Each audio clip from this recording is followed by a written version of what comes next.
Russian Bigfoot. Sighting of a humanoid monster have been reported in remote rocky area of Russia for many years. As a result, Bigfoot has been researched by a number of Russian paranormal scientists and researchers. Maya Bykova, one of the major Russian specialists on Bigfoot, died in 1996, leaving a legacy of genuine scientific investigation into the subject. In 1955, Bykova received her diploma from the Moscow Agricultural Academy. She spent years researching Bigfoot double-like hominoid and wrote 3 books on him.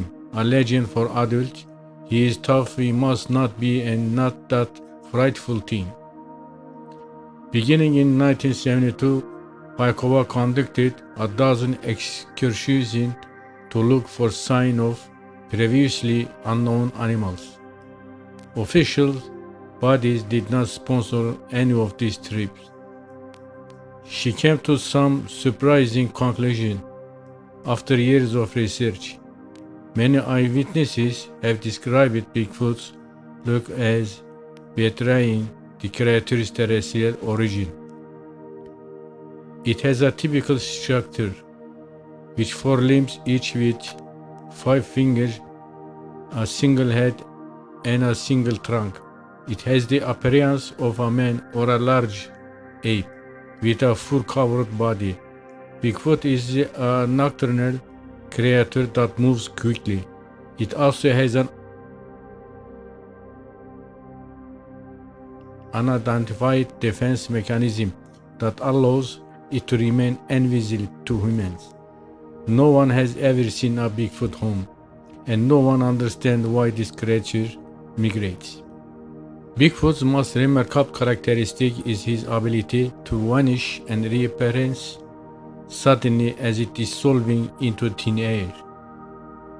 This odd feature has sparked a slew theories about Bigfoot's origin, some of which are just fantastic. Some people believe its traces can be found in other realms, while others believe its existence is linked to UFO activities. Bykova argued that these assumptions were unfounded. She did, however, point out that because we don't have access to the topic of our investigation, we cannot provide an acceptable scientific explanation for the entire phenomenon. Only by combining the testimony of as many diverse witnesses as possible can we put together Bigfoot threads.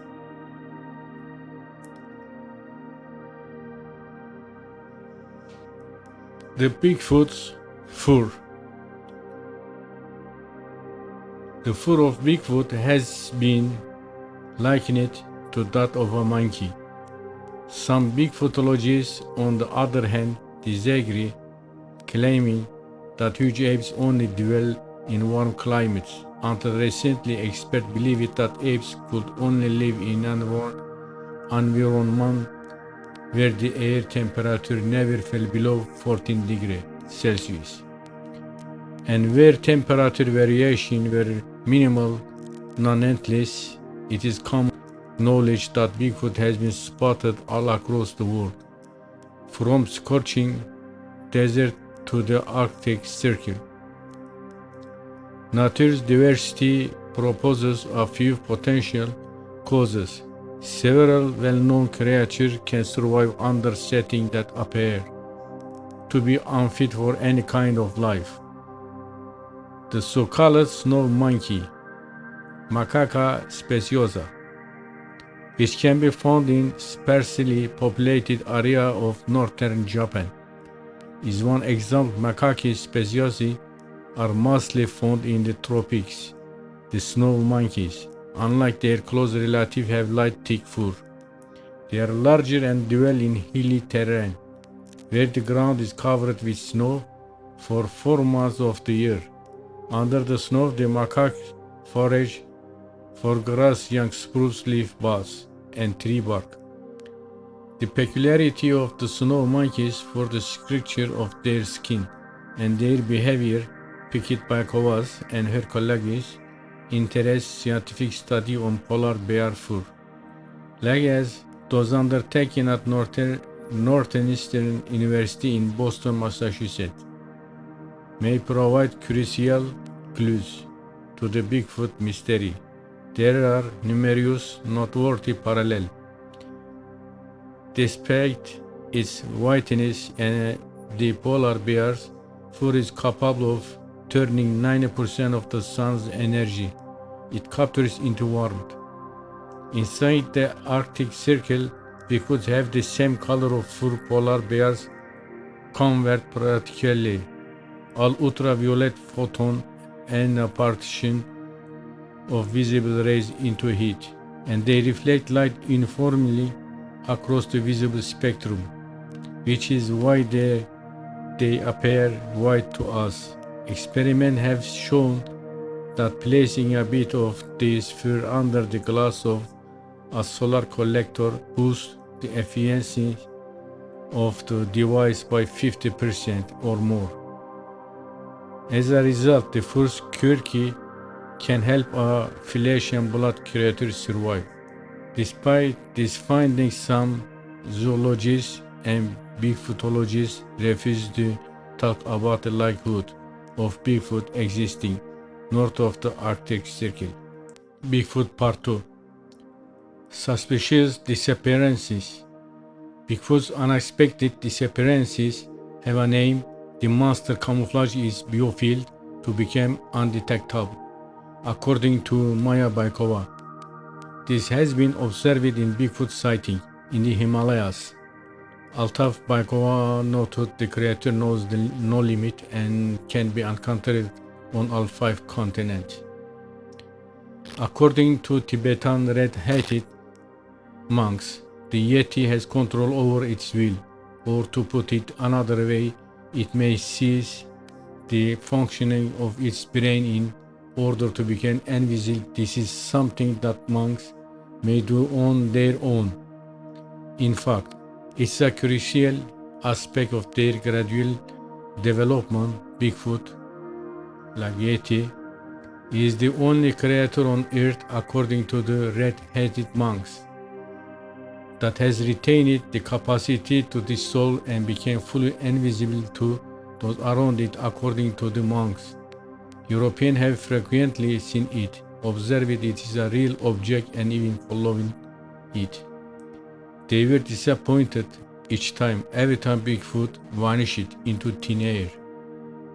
This, according to Bykov, is a case of psychological suggestion. Professor Porshnev proposed in his 1974 book about early human history that it is focused within towards itself rather than outward. Excessive physics, nervous or physical strain might cause natural auto-training to occur, resulting in a drowsy condition. This does not result in total physical disappearances, but rather invisibility to the observer. Professor Porshnev determined that humans had lost these and related capacities. This is supported by popular belief. Humans have gained a lot over the history of development, including the ability to speak, yet we have also lost something at times. Bigfoot, who lacks the ability to communicate, could be a species similar to Homo sapiens, our genetic companion, a member of the same order but now above or below us, and certainly not our ancestor. The enigma surrounding Bigfoot has sparked a slew of outlandish theories from those who have never bothered to look into this subject. Physics and parapsychologists have the loudest voices in this off-key chorus. Bykov was convincing that equivalent of the attributes of these earthly species should be searched on Earth rather than in wild dreams, according to Bykov. This is the only logical approach to the problem. Bigfoot is particularly elusive because to its ability to adapt to a wide range of situations. and its secret defense mechanism. But in Bykova's opinion, the facts were astonishingly simple. This creature can do all that Homo sapiens, forebears as well as current humans, could achieve at their preverbal stage of evolution. These are the characteristics that humans seek to be respect when we see indication of our evolutionary history in gifted people.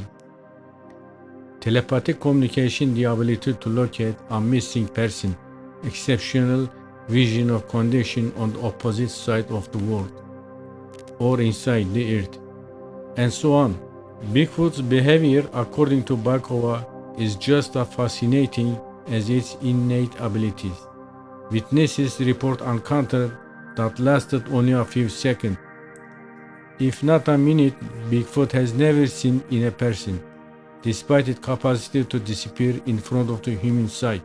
Bykova was concerned that the species was on the verge of extinction.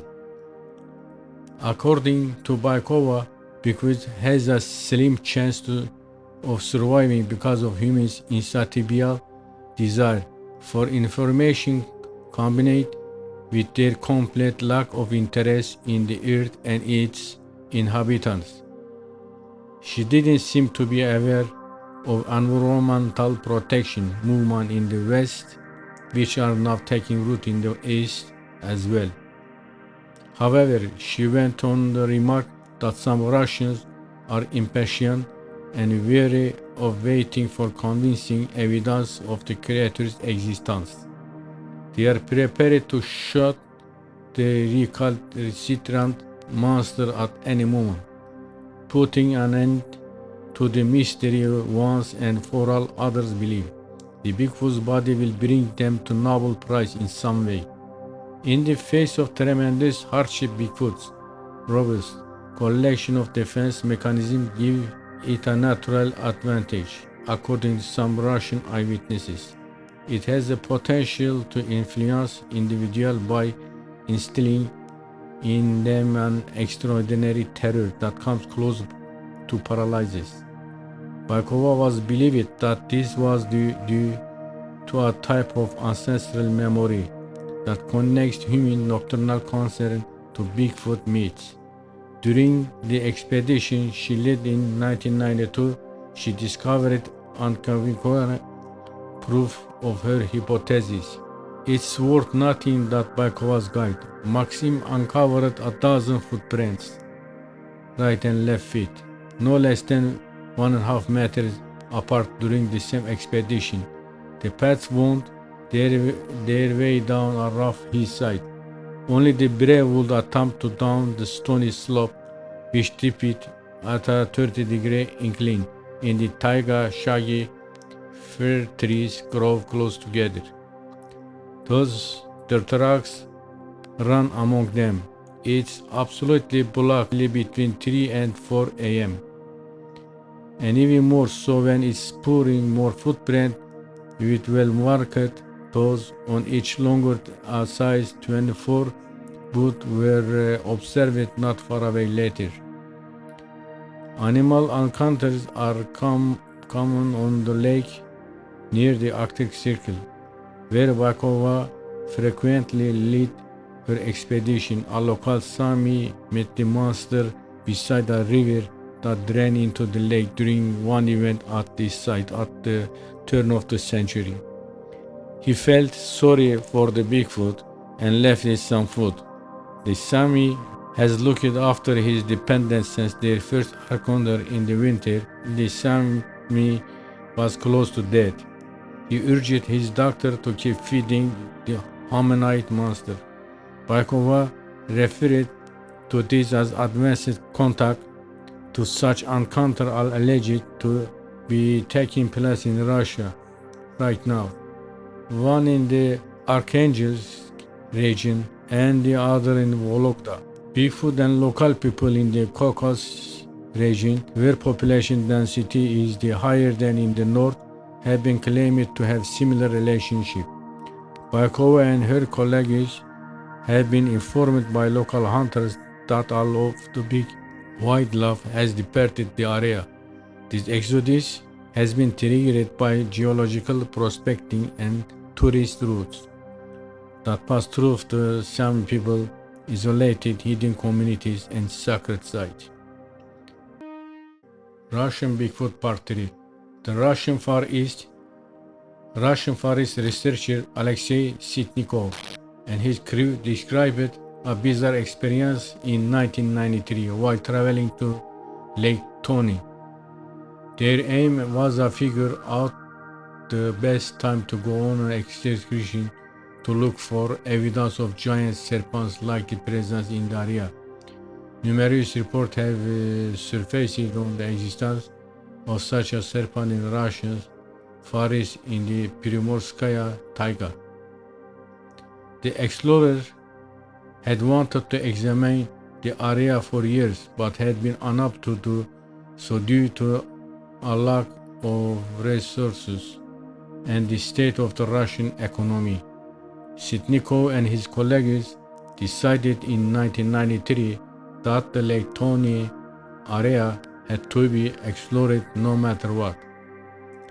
There were just too many alarming reports coming from the area to ignore.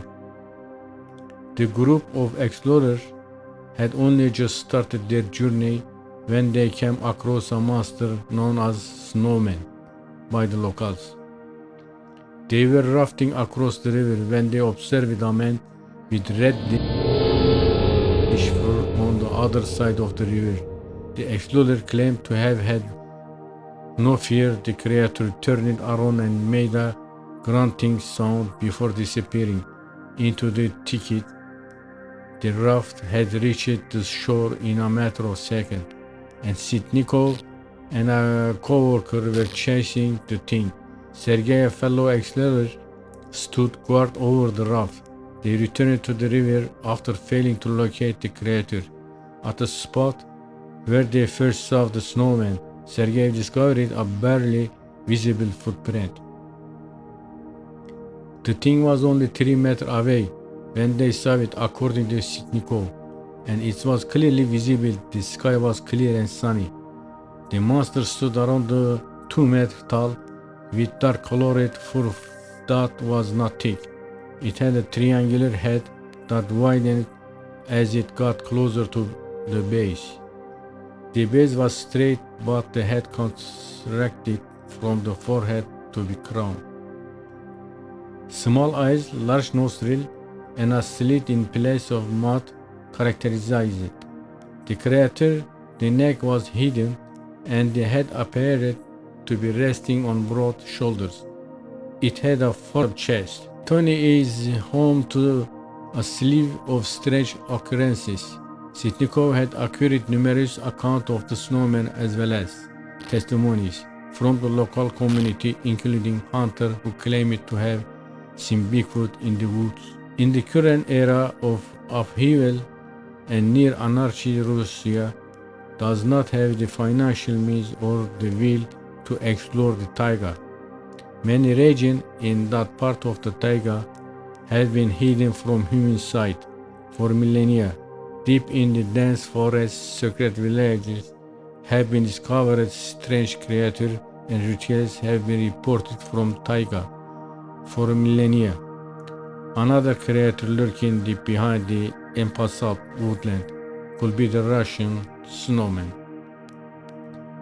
And this is the part 3 of the Russian Bigfoot article.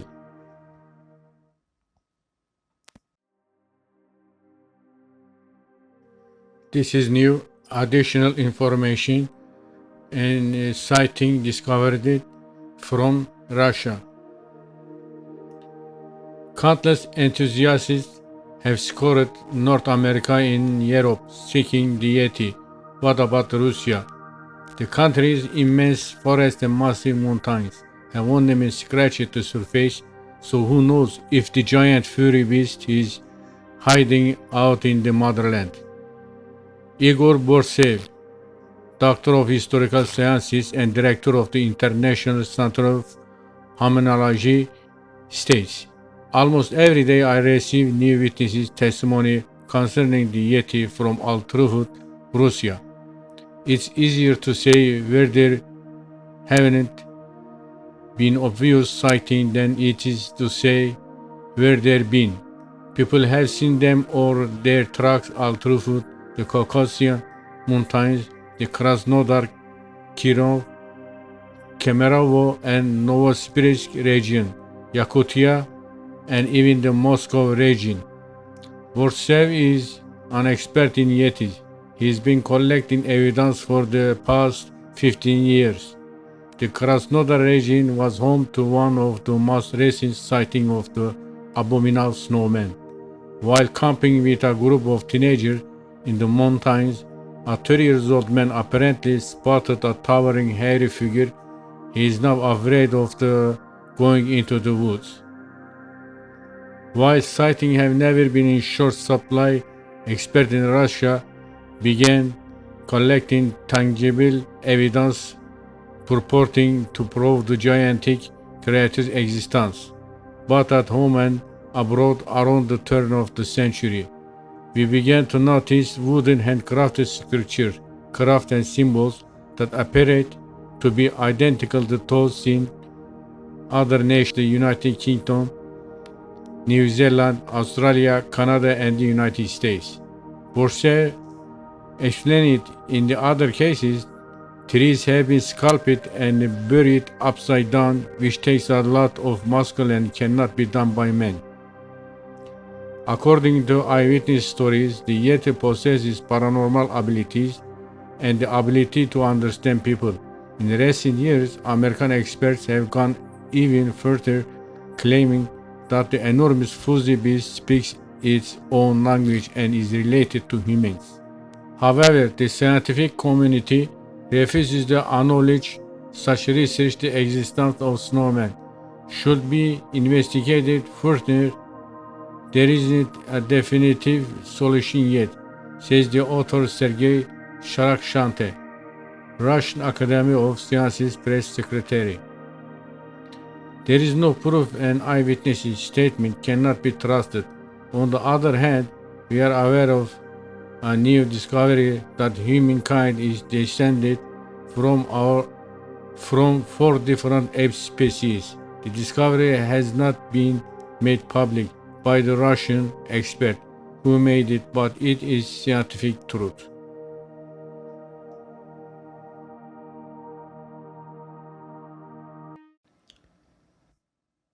St. Petersburg. St. Petersburg is a city in Russia. Valentin Septunov is a Russian biological sciences doctor who lives in St. Petersburg. Dr. Septunov has been researching Bigfoot for years and has led a number of key excursions. In the summer of 1995, Dr. Septunov published the result of his expeditions in Anomalia, a Russian publication dedicated to chronicling strange events. He is one of the few brave scientists who, despite being on the verge of poverty, continues to pursue this continuous research. There are no funds set aside for important study, and Dr. Septunov is concerned about the future of Russian cryptobiology. Dr. Septunov, a creationist and patriot, is concerned about his country's ecological well-being. He has observed that science is sadly neglected in today's Russia. Despite this, the scientists continue to collect information about the enigmatic snowman. When the Soviet Union's ship ties were cut, but they are slowly being rebuilt, information is now flowing into Petrograd, or St. Petersburg as its residents prefer to call it, from the Baltic nation and Central Asia. Some data has also been shared with American researchers due to military hostilities. Studying the Caucasus Mountains has been halted. Altai research in the Pamir Altai Mountains, the Urals, and the Russian Northwest continues. Dr. Sapnis and his colleagues participated in a Center for Ecological Safety mission in the summer of 1995. The operation took place in the Karelsky Isthmus, Yugorsky district, a 90-mile-long isthmus in Crimea, northwest Russia, between the Gulf of Finland and Lake Ladoga. Dr. Sapunov also took part in the Cryptobiologia Society's exploratory work in Karelia's Sortavelesky and Olonesky districts, which are notable for their lack of human population. Dr. Sapunov has investigated several claims of a massive creature haunting the area. Russian military border guards reported that they attempted but failed to catch the unusual creature. On July 13, 1995 at 11 a.m., a snowman was spotted. Igor K., a petroglyph technician, was out strolling in the wood near Vaskelovo hamlet. He recalls being bewildered. All of a sudden, Igor was well versed in the region. Yet, he continued circling in circles. He had the impression that peculiar dusk had descended. Igor eventually arrived to a woodland clearing at a distance. He observed a massive silver-furred figure.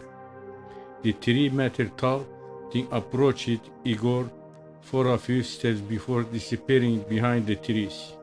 Dr. Sapinov received the report late and was unable to investigate the area firsthand until September. Another Bigfoot researcher, Sergei Turkin, arrived. The ground where the sighting occurred was dry and grass-covered. There were no interesting ground traces found. However, the bark of some nearby dried-out tree was damaged in an unusual way. The bark had been ripped away by a creature with broad chisel-like nails up to a height of 3 meters. Whatever it was, it seemed to like consuming the larvae of bark-eating insects. Dr. Sapinov visited Riga, Latvia in June. His Latvian colleagues had asked him to assist in the opening of a snowman exhibit at the Museum of Nature.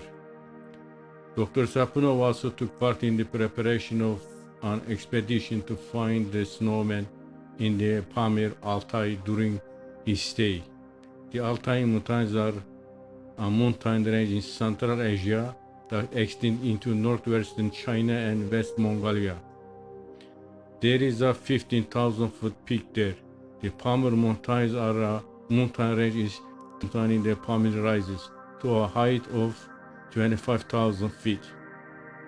The scientists devised a plan to entice the snowman by using female apes' sexual pheromones.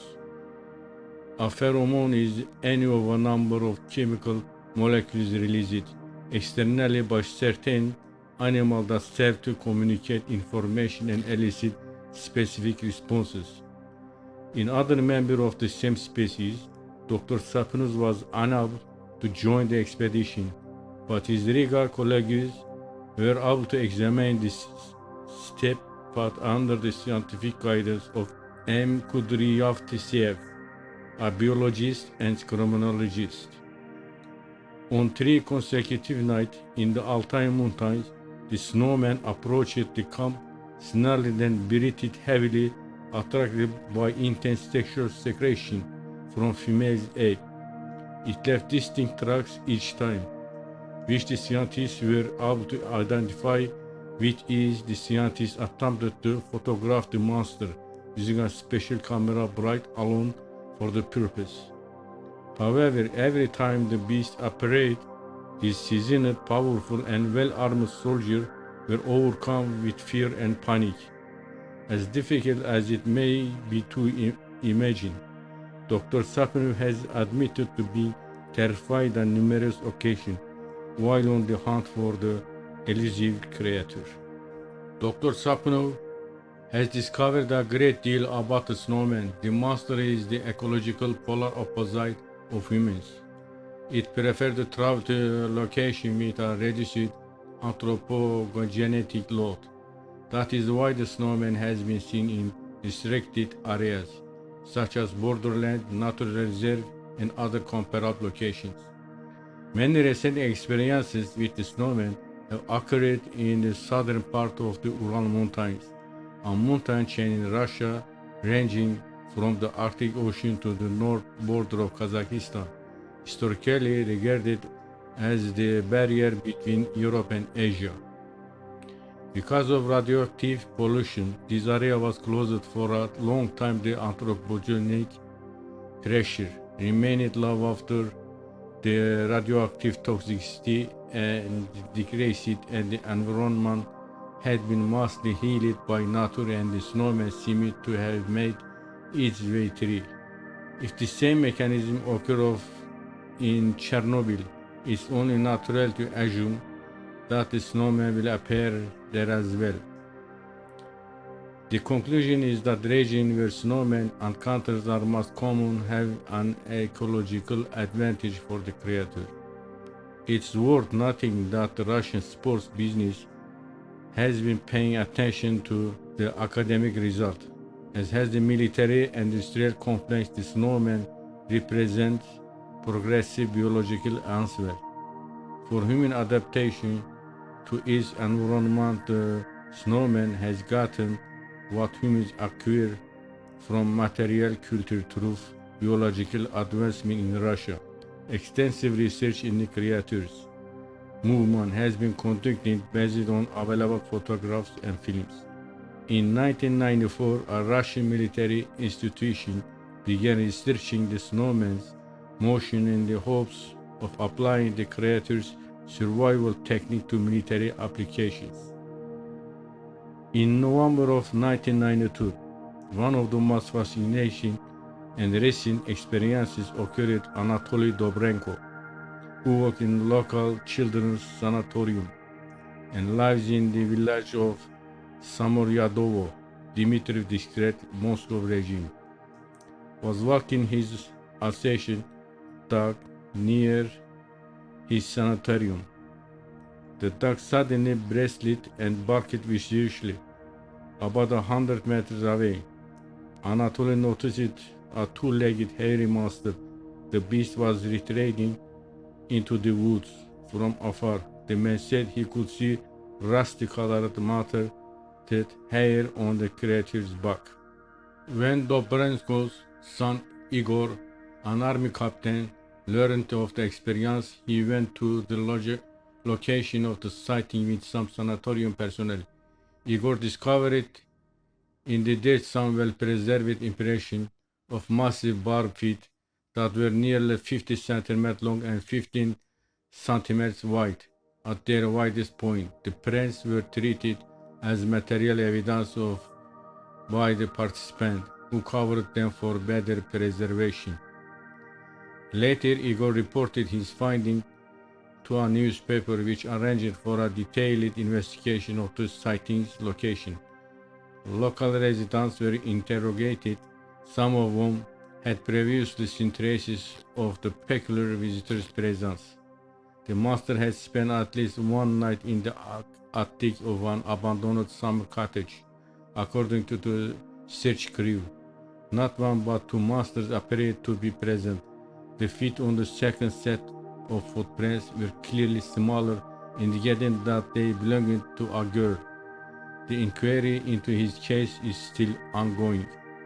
There have also been some intriguing sightings in Archangelsk region. Professor of medicine Dr. N.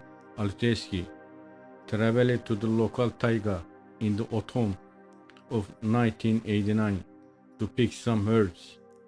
He was standing on the bank of the river when a bear cub yelled at him. The professor could hear the mother of the cub roaring nearby. Dr. Alutesky had brought a knife with him, but he thought it would be ineffective against an enraged beast. The doctor hurriedly dropped his mushroom basket and dashed back to his boat. He was startled when he heard a blood-curdling scream from behind him. The doctor turned around to see a gorilla-like monster crawling the bear in its arm. The beast, 2.5 meters tall, with thick brown fur covering its entire body.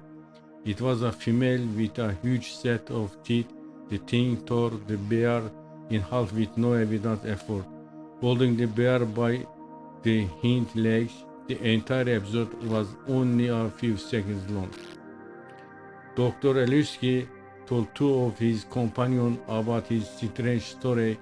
They thought that it would be best if they forgot about the incident and didn't tell anyone about it. They decided to recount the story after some time had elapsed. Fortunately, the testimonies had a solid biological foundation. However, as time passed, Dr. Eluski began to doubt the creature's existence on Earth. Another sighting occurred on January 24, 1992, 6 kilometers from the historic Russian town of Kharkov, in the village of Sosnino. Two grizzly-haired monsters entered the barracks of an army battalion working on road construction. One was around 2.5 meters tall, while the other was half that. According to circumstantial evidence, the larger one was a female and the smaller one was its child. The infant leaped into the soldier's nightstand, while his mother paused near the stove, waved her extended arm, and cried out in a low voice. The foreigner then fled into the jungle, having received neither understanding nor acceptance. A dozen people witnessed the weird animal during this episode. More soldiers had seen the animals in the morning and night before, but they couldn't trust their eyes. Following the incident, some soldiers were ill and sought medical help from the unit's doctor. One of the witnesses was unable to speak. His speech reappeared a few days later. The strangers left tufts of hair which have yet to be recognized, a drop of coagulated blood, and enormous footprint behind them. The tracks measured 50 centimeters in length, 15 centimeters wide, and 20 centimeters in depth. The snow was knee deep for humans.